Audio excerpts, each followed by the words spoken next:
Spurgeon foi um grande pregador da palavra de Deus.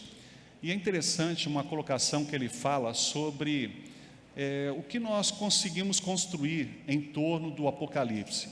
Porque às vezes nós achamos que o livro de Apocalipse ele tem uma escrita, um conteúdo que evidencia algumas posturas que às vezes nós não percebemos de Deus.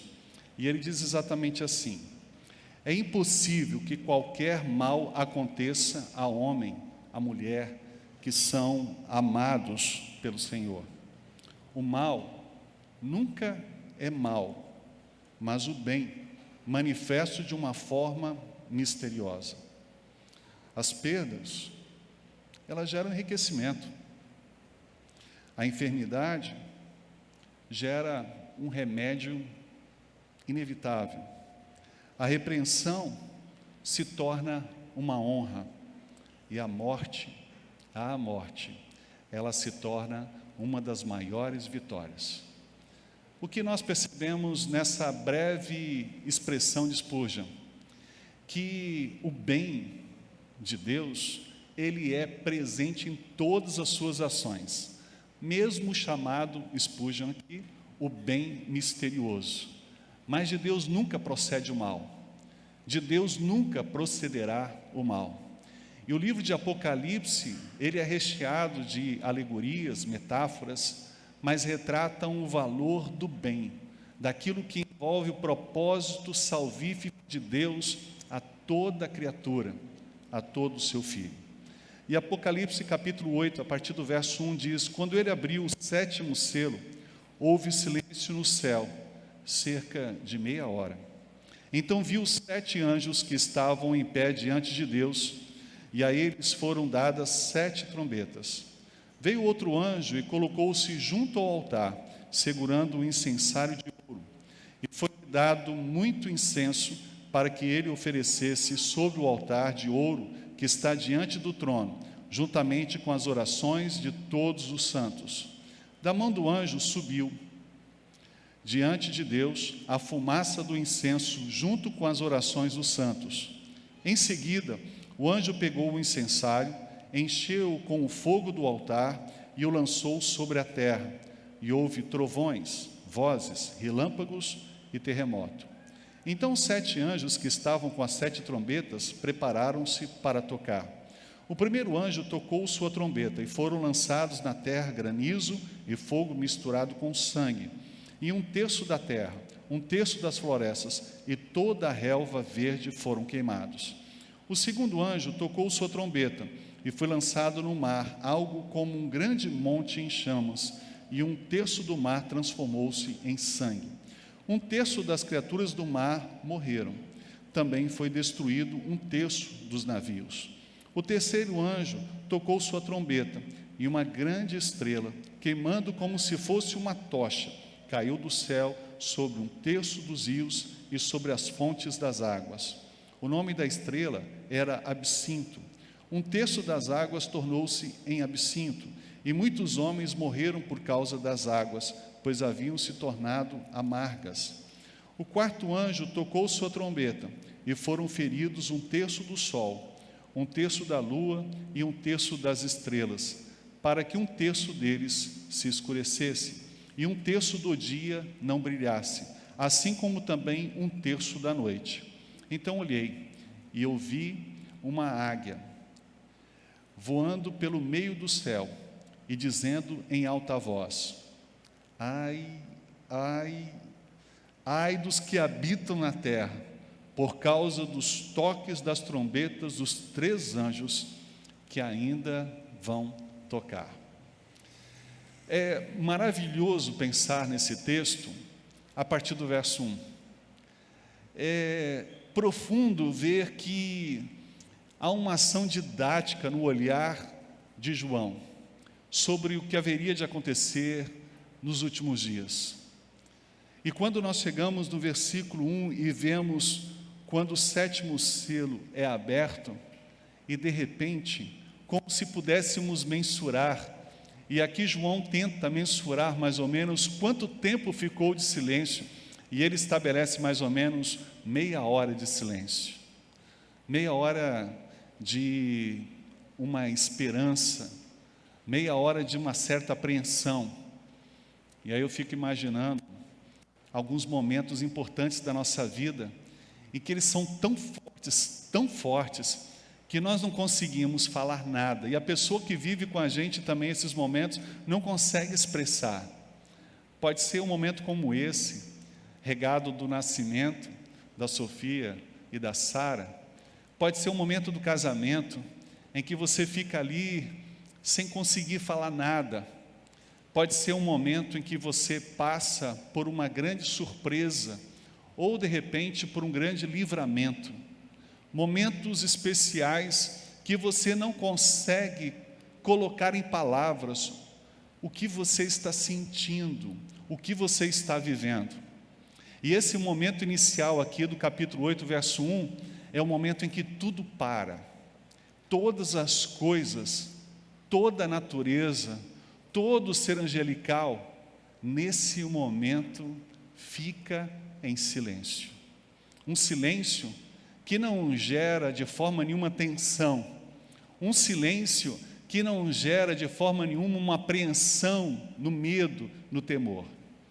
Eu estava pensando antes de pedir o Paulo para tocar algumas expressões musicais que nós conhecemos, como por exemplo a marcha nupcial, lembrando o casamento aí do Hit, né, e da Cris, o momento em que nós pensamos em fases da nossa vida, como Indiana Jones, em situações específicas de muita aventura.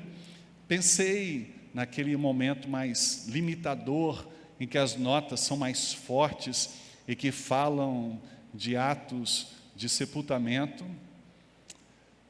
O silêncio, ele vai do momento mais triste da nossa vida ao momento mais alegre e de celebração. Ele vem como uma forma de dizer: é impossível expressar o que sentimos, porque está muito além de nós, muito além desse momento, muito além das palavras, muito além da comunicação. O silêncio pode ser o grito mais expressivo de um silêncio em que se faz do ato em si a comunicação mais abrangente. E nós podemos ver que este é o momento em que, no Apocalipse capítulo 8, verso 1, ao abrir o sétimo selo, se estabelece. O verso 2 diz: então vi os 7 anjos que estavam em pé diante de Deus, e a eles foram dadas 7 trombetas. Estar em pé é predisposição de ação. Estar de pé é estar em prontidão. Esses 7 anjos estavam ali para poder ouvir uma palavra e assim obedecer, e assim se cumprir. Estes receberam cada um uma trombeta, uma projeção do que aconteceria. As trombetas, elas têm exatamente essa entonação de algo que está para ser vivido, uma atitude, uma ação. A trombeta chama a atenção, estabelece preparo, algo especial vai acontecer. E nós encontramos exatamente cada um recebendo essa trombeta para no tempo certo proferi-la, usá-la, para que essa prontidão, para que essa atenção das pessoas se desse. No versículo 3 nós vemos que veio outro anjo e colocou-se junto ao altar, segurando o incensário de ouro, e foi-lhe dado muito incenso, para que ele oferecesse sobre o altar de ouro, para que está diante do trono, juntamente com as orações de todos os santos. Nós, quando vemos o incenso sendo oferecido ao Senhor, nós vemos sempre isso num ato de espiritualidade sadia, como um ato de entrega daquilo que envolve a nossa devoção, nosso amor a Deus.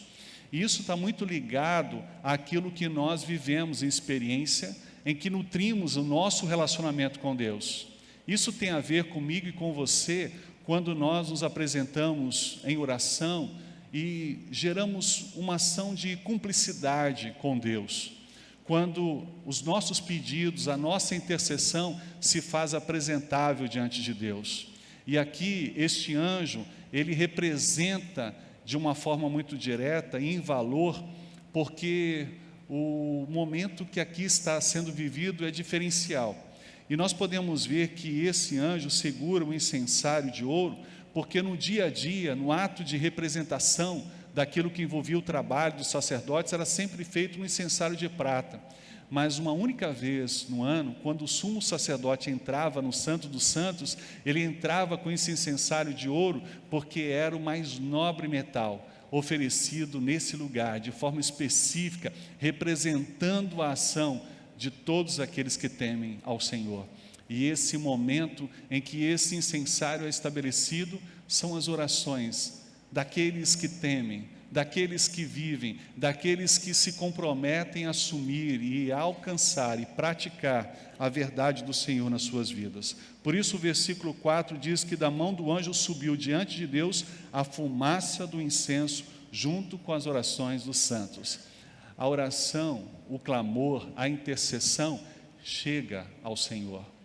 Esse momento traz luz a todas as orações, a todo o clamor que as pessoas dependentes de Deus fizeram, e é acolhido diretamente pelo próprio Deus nesse momento. O versículo 5 diz que em seguida o anjo pegou o incensário, encheu-o com o fogo do altar e o lançou sobre a terra, e houve trovões, vozes, relâmpagos e terremoto. O anjo chega e, acolhendo junto ao altar, diante do trono do Senhor, ele pega o fogo na representação da ação do Espírito, da vivicidade do poder de Deus, e ele estabelece sobre a terra.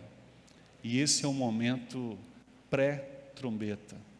Esse é o momento em que, seguido do silêncio, se faz a percepção, o corte do silêncio, em que as ações naturais, elas são estabelecidas não apenas para quebrar o momento vivido de puro silêncio, mas um momento em que, como uma introdução às coisas que aconteceriam, retrata de uma forma maior a percepção do ser humano, de toda a perspectiva de ação à natureza. O versículo 6 diz que então os 7 anjos que estavam com as 7 trombetas prepararam-se para tocar. Estavam a postos para sequencialmente estabelecer a atenção a todos os homens, a todas as mulheres. Versículo 7 diz que o primeiro anjo tocou sua trombeta, e foram lançados na terra granizo e fogo misturado com sangue. E 1/3 da terra, 1/3 das florestas e toda a relva verde foram queimados.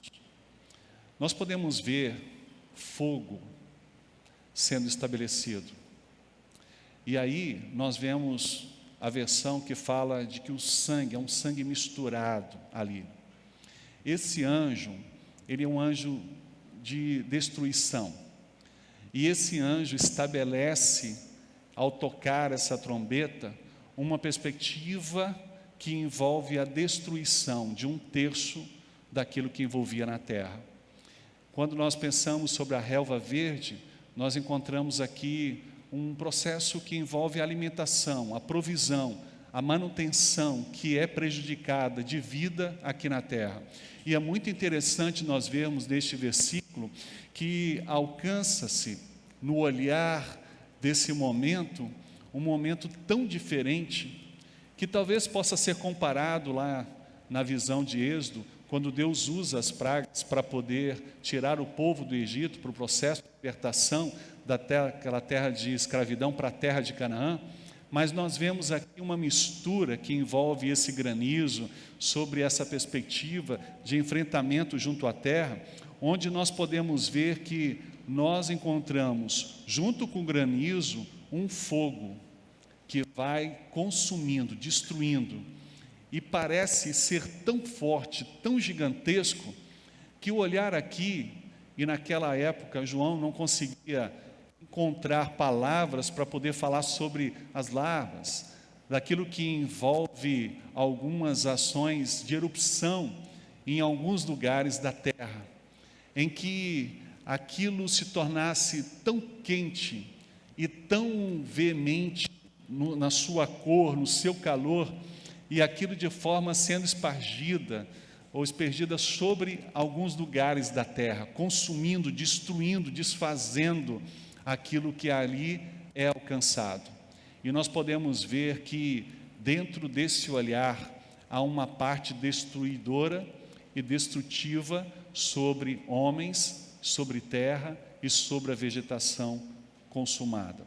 O versículo 8 diz que o segundo anjo tocou sua trombeta e foi lançado no mar, algo como um grande monte em chamas, e um terço do mar transformou-se em sangue.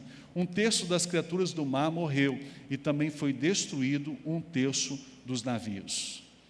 Nós, quando vemos esse aspecto como um monte, nós podemos imaginar que algumas coisas foram lançadas.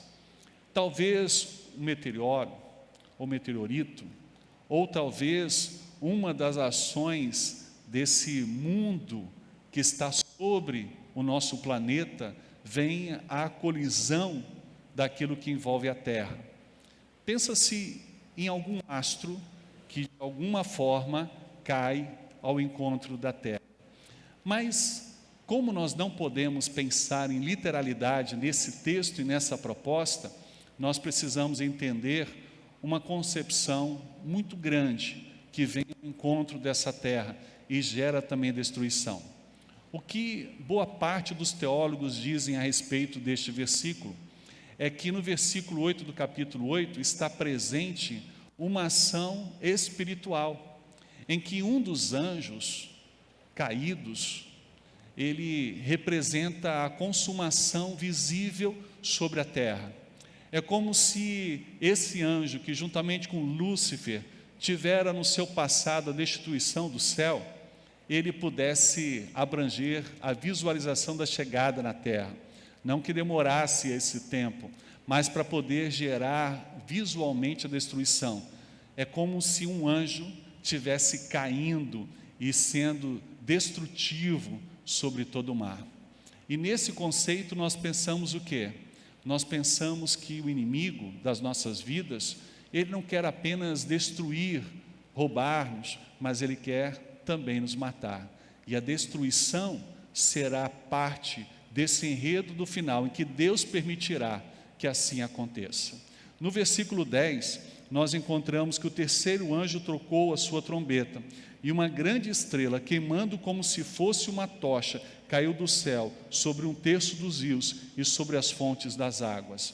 Mais uma vez, a conclusão dos teólogos é que esse procedimento estabelecido aqui tem a ver exatamente com a ação de um outro anjo, que chega ao seu encontro e concebe a destruição também. Veja que o terceiro e o segundo anjo, e a segunda e a terceira trombeta, estabelecem destruições específicas, dirigíveis. Nós vemos a partir do versículo 11, o nome da estrela que se estabelece nesse terceiro anjo, dessa terceira trombeta, que era absinto. Não sei quantos conhecem aqui absinto. Absinto é uma madeira bem tradicional, e ela tem um cheiro e um gosto muito forte. Diriam que talvez o absinto seja a madeira mais amarga que possa existir. E diante dessa situação, nós podemos ver exatamente o que acontece no versículo 11, que essa estrela que cai é uma estrela amarga.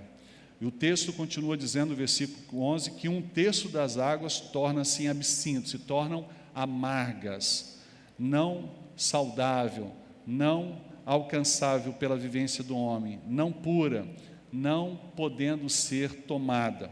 E muitos homens morrem por causa dessas águas. Não há veneno nessa água, nesse absinto, mas é tão rude a expressão dessa amargura que afeta a estrutura do ser humano. Não conseguem beber essa água, pois haviam se tornado amargas, no fechamento do versículo 11 aí. Então, vejam só, essas trombetas, elas sinalizam o pré-momento apocalíptico que o mundo viverá. Essas trombetas serão soadas e, ao mesmo tempo, alguns fenômenos estarão acontecendo. E veja que cada ação dessa, 1/3 daquilo que envolve a nossa vida no planeta será atingido, será afetado. E aquilo que nós precisamos, do ar para respirar, da fonte de alimento para comer, da fonte de nutrientes e a água para beber, nós teremos uma perda significativa. Isso vai gerar o quê? Desespero. Isso vai gerar o quê? Mortes. Isso vai gerar confusões. Isso vai gerar dificuldades relacionais. Será um caos. O versículo 12 diz que o 4º anjo tocou a sua trombeta e foram feridos 1/3 do sol, 1/3 da lua e 1/3 das estrelas, para que 1/3 deles se escurecesse e 1/3 do dia não brilhasse, assim como também 1/3 da noite. Mais uma vez, nós encontramos aí uma outra fonte de provisão que o ser humano precisa, a referência do sol e da consumação do valor também da lua e das estrelas sobre aquilo que abrange a terra e a nossa vivência por aqui. Se formos avaliar, nós temos sobre essas 4 trombetas, essas 4 primeiras ações, a destituição daquilo que precisamos para viver bem aqui na terra. Imagine o caos e todas as circunstâncias que farão parte desse momento sobre a nossa vida. E por último, o versículo 13 diz: então olhei e ouvi uma águia voando pelo meio do céu, dizendo em alta voz, os 3 ais. E nós vemos aqueles que habitam na terra, por causa dos toques das trombetas, os 3 anjos, ainda iria ser tocada. Se nós já vemos com dificuldade essas 4 primeiras trombetas, a projeção dessa águia é: você não imagina o que ainda está por acontecer. Isso não é para gerar medo sobre nós, pelo contrário, isso é para gerar esperança, isso é para gerar afirmação, isso é para dar coerência à nossa fé, porque se nós cremos no Senhor e se vivemos para o Senhor, nós não precisaremos temer esses elementos, porque eles serão difundidos nessa mistura cataclísmica, em que envolverá todos os fenômenos naturais e também sobrenaturais, em que esses anjos caídos participarão, devastando a terra, destruindo a vivência aqui na terra, ao mesmo tempo em que as circunstâncias desse plano maior de Deus gerará salvação àqueles que crerem e buscarem o Senhor. Sabe, muitas vezes nós ouvimos cada coisa absurda sobre alguns fatos registrados no livro de Apocalipse, e esse capítulo 8 tem gente que faz uma abrangência tão grande, tão destituída de verdade, que traz medo sobre as pessoas. Imagine você olhando, por exemplo, num fechamento de um campeonato brasileiro, ou de repente de uma ação no fechamento de um ano, ou no início do ano, como aconteceu, em que se disputa um título de melhor time do mundo.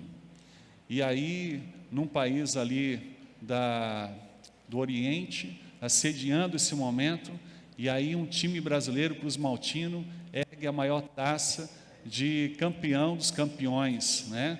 Um retrato de melhor time do mundo. Imagine o céu enchendo de fogos de artifício, a beleza das cores vibrantes, o povo participando desse momento. É diferente de quando nós estamos num país em guerra e vemos os foguetes se encontrando com a terra, vemos os mísseis sendo lançados, a destruição sendo consumada, o desespero presente, a tristeza, a angústia, a agonia ali. Ser um espectador a um momento de grande vitória, a um momento de grande derrota, é diferente. O que nos faz viver a diferença sobre esses momentos é como estamos, é como vivemos. E nós podemos fazer no nosso dia a dia momentos de grande celebração ou momentos de grandes perdas, de grande destruição. como nós vivemos o nosso dia, como nos projetamos para viver o nosso dia, como está o nosso coração para isso.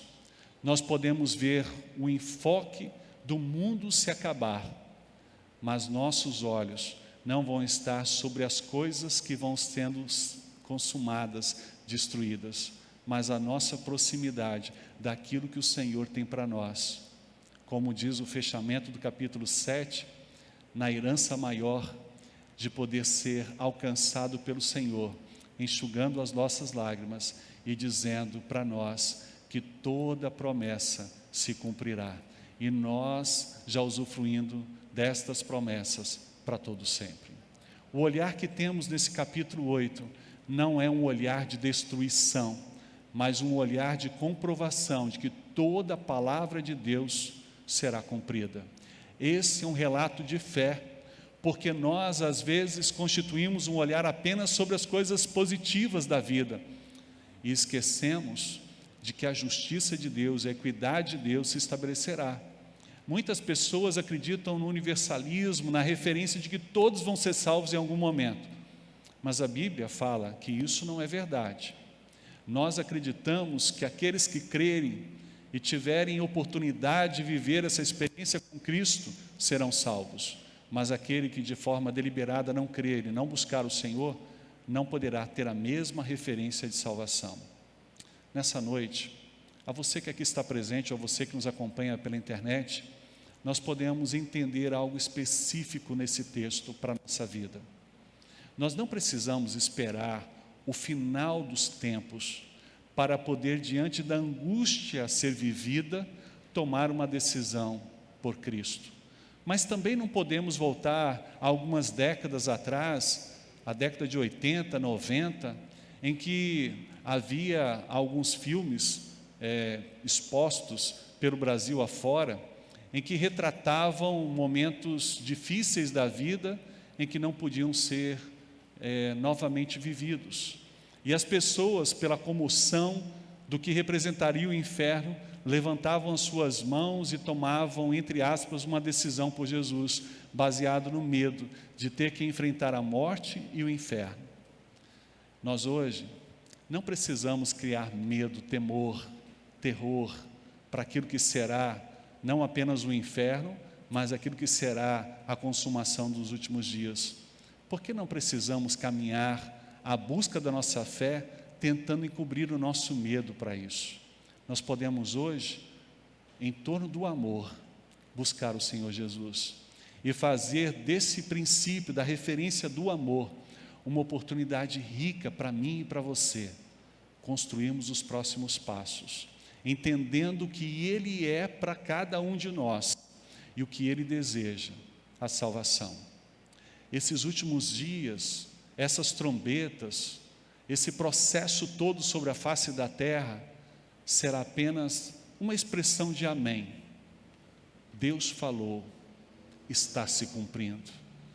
Deus falou e está se cumprindo. Deus falou e está se cumprindo.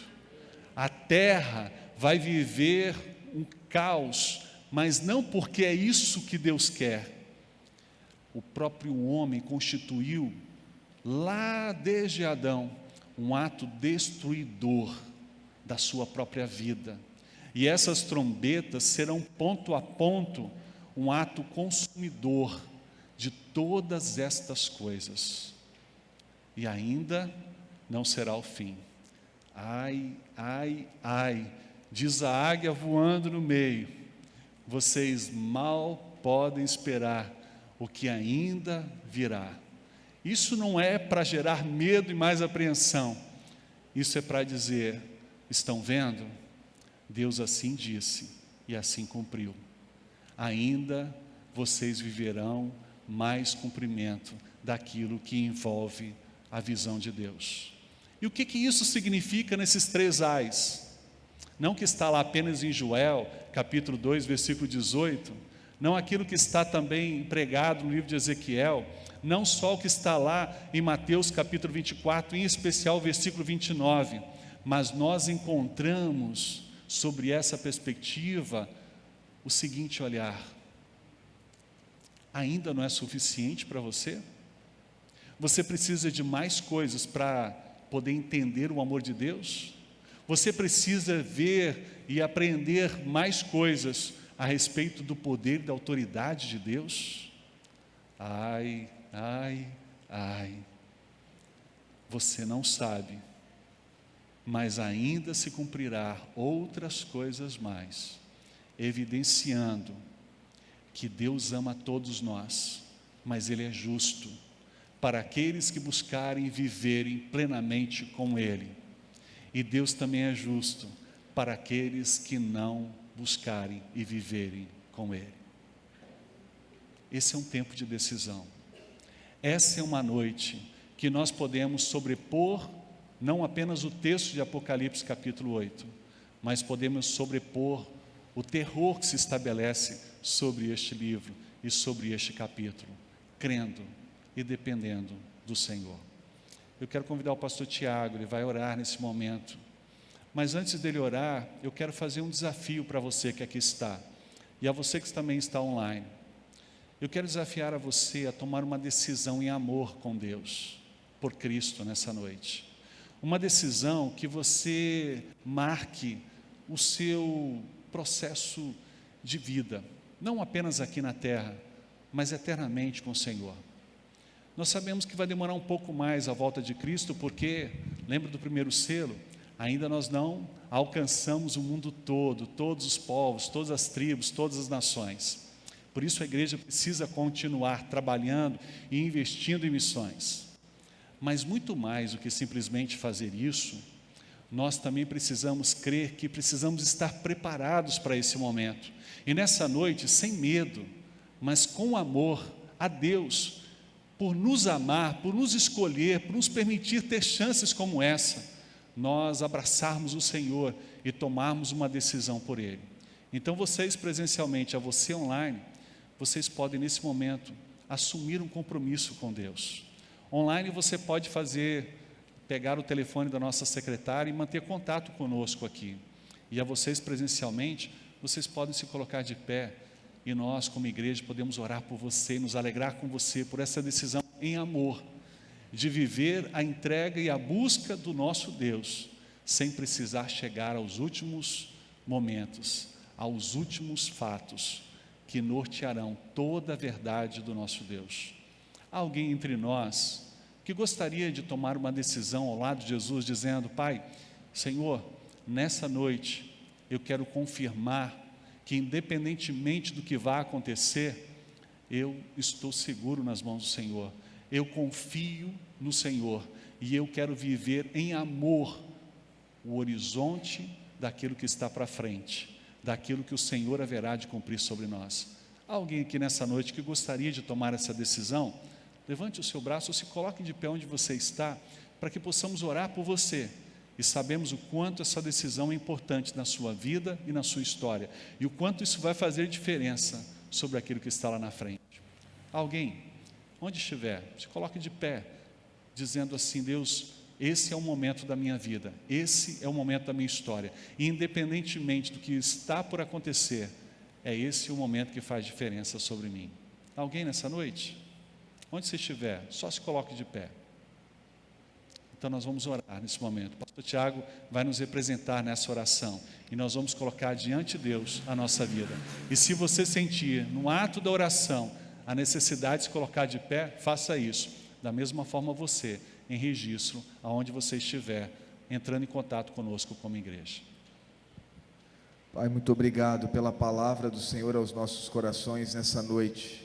Nós louvamos, exaltamos e bendizemos o Teu nome por essa palavra, Deus, uma palavra de alerta, uma palavra que nos faz pensar, refletir a respeito da nossa vida e a respeito da forma que nós estamos vivendo. Queremos agradecer, ó Deus, pela palavra que veio do Senhor e te suplicar que, se alguém que está entre nós nessa noite ainda não tomou essa decisão, Pai, por favor, tenha misericórdia, dê mais uma oportunidade, dê mais uma chance, nós te suplicamos, para que todos possam compreender de tomar essa decisão, essa atitude que é a mais importante da nossa vida, de entregarmos o nosso coração ao Senhor, de devolvermos a nossa vida ao Senhor e de compreendermos, ó Deus, que precisamos viver de acordo com a Tua vontade, de acordo com o Teu querer. Precisamos andar não do nosso jeito, mas andar do jeito do Senhor.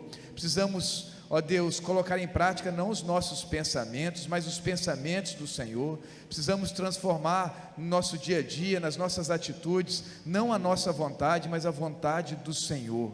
Pai, nós temos essa oportunidade nessa noite, não apenas todos que estão aqui presencialmente, mas todos que agora estão online. Ó Deus, aquelas pessoas que se decidiram, que ali colocaram o Seu nome, nós queremos interceder, nós queremos orar, pedindo ao Espírito Santo que essa palavra não seja arrancada, mas que ela caia em um solo fértil, que ela possa produzir frutos para a honra e glória de Jesus. Que essa palavra não volte vazia, mas que ela possa aprofundar, que ela possa enraizar, que ela possa permanecer para essa e para as gerações futuras. Deus, nós temos sido alertados todos os domingos, todos os cultos, a respeito da necessidade urgente de termos um encontro com o Senhor. Essa vida é por demais passageira, essa vida é rápida, como diz a Tua palavra, é como um conto ligeiro. Nós somos como neblina, como vapor que aparece e tão logo é dissipado, vai embora. Ó Pai, nossa vida é rápida, ela é momentânea, e que nós possamos, ó Deus, viver não olhando apenas para essa vida, não envolvidos apenas com as coisas desse mundo, com o trabalho, com a necessidade de crescermos, de termos a nossa carreira, ó Deus, de formarmos família. Não que isso não seja importante, Pai, mas que nós possamos priorizar o Teu reino, a Tua palavra, que nós possamos colocar em primeiro lugar o Teu reino e a Tua justiça, como diz o autor de Hebreus, que nós possamos viver olhando para Jesus, olhando para o alto, para o autor e para o consumador da nossa fé, que os nossos olhos possam ser tirados daqui, e que nós possamos viver aqui sim, mas olhando para Jesus, compreendendo que a nossa vida não se resume aos anos que aqui vivemos, mas que nós estamos aqui tendo a oportunidade de termos um encontro com o Senhor, de vivermos o Teu reino, vivermos a Tua missão, vivermos os propósitos do Senhor, colocarmos em prática a vontade do Senhor, sermos participantes do Teu reino, do estabelecimento do reino e da vontade do Senhor, da Tua vontade que já é feita no céu, mas que precisa ser feita aqui na terra, a partir de nós, a partir da igreja do Senhor. Nos conceda nessa semana esse olhar, a dimensão espiritual, da realidade espiritual, para que possamos compreender que a nossa vida vai muito além do nosso dia a dia, das nossas rotinas, dos nossos afazeres. Por favor, ó Deus, que seja uma semana de reflexão no Senhor, na Tua palavra, e que essa palavra possa continuar reverberando nos nossos corações ao longo dessa semana, nos fazendo pensar, que ela possa ir ao encontro, que ela possa ir de encontro, para que nós possamos viver não a nossa vida, mas, ó Deus, a vida do Senhor, a vontade do Senhor. Nós Te suplicamos isso. Muito obrigado por todos que aqui estão, cada irmão, cada irmã, cada visitante, por todos que participaram pelo chat. Muito obrigado por esse culto, muito obrigado por essa noite. Nós oramos assim gratos no nome de Jesus. Amém, Senhor. Amém.